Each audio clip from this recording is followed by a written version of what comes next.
ଓଡ଼ିଶାର ମୁଖ୍ୟମନ୍ତ୍ରୀ ମାନ୍ୟବର ନବୀନ ପଟ୍ଟନାୟକଙ୍କୁ ମୋର ଅନୁରୋଧ, ଆମେ ସମସ୍ତେ ପଥପ୍ରାନ୍ତ ନାଟକର କଳାକାର। ଆପଣଙ୍କ ସରକାରଙ୍କର ସମସ୍ତ ଲୋକାଭିମୁଖୀ କାର୍ଯ୍ୟକୁ ଜଙ୍ଗଲ ବଣ ପାହାଡ଼ ଡେଇଁ ଦୁର୍ଗମ ଅଞ୍ଚଳରେ ପଥପ୍ରାନ୍ତ ନାଟକ ଜରିଆରେ ପହଞ୍ଚୁ। ଆପଣଙ୍କ ନିୟମ ମାନି ଆମେ 20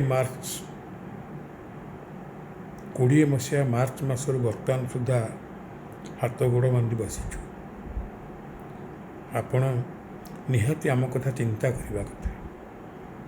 ଓଡ଼ିଶାରେ ଅତି କମ୍ରେ 5000 ପଥପ୍ରାନ୍ତ ନାଟକ କଳାକାର ପଥପ୍ରାନ୍ତ ନାଟକ କରି ବଞ୍ଚନ୍ତି। ସେମାନେ କ'ଣ କରୁଥିବେ, କ'ଣ ଖାଇବେ? ସେମାନେ କିଏ ଦାଦନ ଶ୍ରମିକ ହେଲାଣି, କିଏ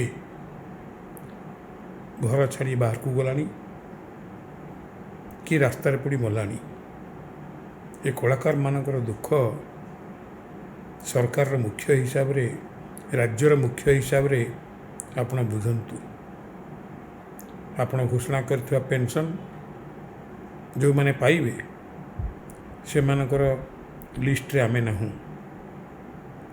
ହେ ମୋର ପ୍ରିୟ ସରକାର, ହେ ମୋର ପ୍ରିୟ ନବୀନ ବାବୁ, ମୁଖ୍ୟମନ୍ତ୍ରୀ ହିସାବରେ ମୁଁ ଆପଣଙ୍କୁ ଅନୁରୋଧ କରିବି, ଆପଣ ଆମର ମୁଖ୍ୟମନ୍ତ୍ରୀ, ପ୍ରିୟ ମୁଖ୍ୟମନ୍ତ୍ରୀ, ଓଡ଼ିଶା ରାଜ୍ୟର 4 କୋଟି ଲୋକଙ୍କୁ ଚଳାଉଛନ୍ତି।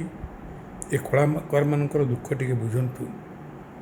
ଆମେ ଯେଉଁମାନେ ପଥପ୍ରାନ୍ତ ନାଟକ କରି ଆପଣଙ୍କ କାମ କରୁଛୁ, ବିଭିନ୍ନ ଡିପାର୍ଟମେଣ୍ଟର କାମ କରୁଛୁ, ଲୋକଙ୍କ ପାଖେ ପହଞ୍ଚଉଛୁ, ସେମାନେ ଖାଇବୁ କ'ଣ? ଆମେମାନେ କ'ଣ ଖାଇବୁ? କେମିତି ବଞ୍ଚିବୁ?